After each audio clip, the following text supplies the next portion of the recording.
여러분 반갑습니다. 천만전자입니다.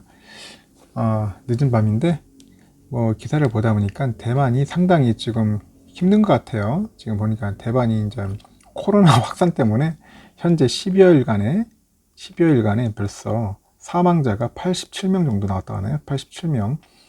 제가 볼 때는 계속 나올 것 같아요. 계속 확산될 것 같고 코로나로 인해서 좀 피해가 클 것 같습니다. 모범국이었다고 하는 대만이 이 정도니까 제가 볼 때는 앞으로 좀 더 좀 험난한 길을 가지 않겠나 하는 생각이 드네요.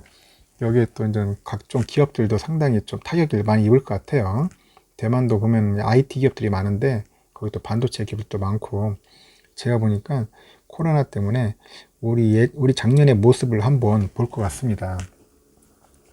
아까 말한 것처럼 5월 18일부터 29일까지 현재 87명이 코로나로 인해 사망했고요.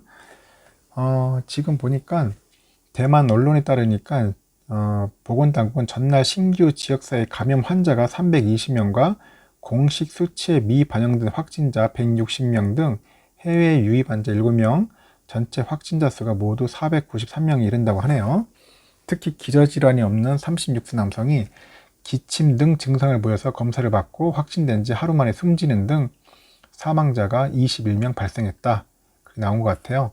그래서 지금 29일 사망자의 대부분이 60대 이상이고 5월 중순 이후 코로나가 빠르게 확산하면서 87명의 사망자가 발생했다. 그렇게 나온 것 같습니다. 코로나로 인해서 누적 사망자 수는 총 99명, 누적 확진자 수는 7,806명으로 이제 각각 찍게 되네요.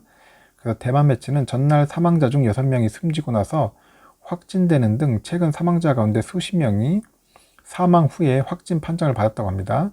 자가격리 중 사망하는 사례도 늘어서 의료 붕괴 위기도 있다. 그렇게 지적도 하고 있어요. 그래서 한 보건 전문가는 최근에 기저질환이 없는 젊은 층에 잇따르는 확진, 사망 그런 사례 발생하고 관련해서 사인을 추적 조사할 필요가 있다. 그런 의견을 밝히고 있고 이런 가운데 수도 타이페이 등 30일 도시 봉쇄 단계의 교통 통제와 민생 물자 배급 등의 4급 방역 경계 조치를 시뮬레이션 한다. 이렇게 밝히고 있습니다. 한편에 그 세계 최대 전자제품 주문자 상표 부착 생산 그 OEM 방식이죠. 그 OEM 업체인데 대만 흥하이 정밀공업이죠. 폭스콘 거의 창업자가 전날 독일의 바이온테크의 백신 500만 회분을 구매해 기부할 것이다 밝히긴 했는데 하여튼 지금은 상당히 힘들어요. 이제 보니까 독일에서 직접 공수해 올 것이다 그렇게 언급을 한 것 같습니다. 하여튼 정부가 요구한 8가지 항목에 대해서 자료를 준비 중이고 최종 결과에 대해서 외부에 설명할 것이다 얘기한 것 같습니다.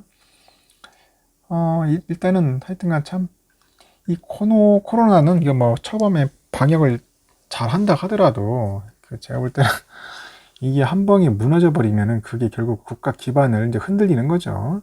모범국도 이 정도인데 제가 볼 때는 앞으로 대만이 좀 타격을 많이 입을 것 같습니다. 특히 아까 말한 것처럼 IT 기업이나 반도체 기업들이 많이 밀집해 있지 않습니까? 그러다 보면 공장 셧다운 당하는 그런 사태도 발생할 수 있을 것 같고 이 백신이 이게 하루아침에 구하는 게 아니에요. 지금 예전에 보니까 애플에서도 지금 백신 구해준다고 난리더라고요. TSMC에다. 그리고 우리도 지금 백신 구하기 힘든데 대만이라고 별 수 있겠습니까?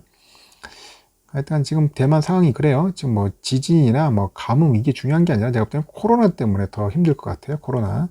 앞으로 대만 반도체 산업이 또 어떻게 흘러갈지 한번 유심히 지켜볼 필요가 있을 것 같습니다. 하여튼 지금 대만 상당히 위기라는 사실, 지금 특히 코로나 때문에 지금 장난이 아니다. 이제 그런 문제를 한번 여러분들에게 잠시 이렇게 알려드리는 겁니다. 하여튼 여러분들 편히 쉬시고요. 편안히 주무시고 내일 아침에 또 뵙도록 할게요.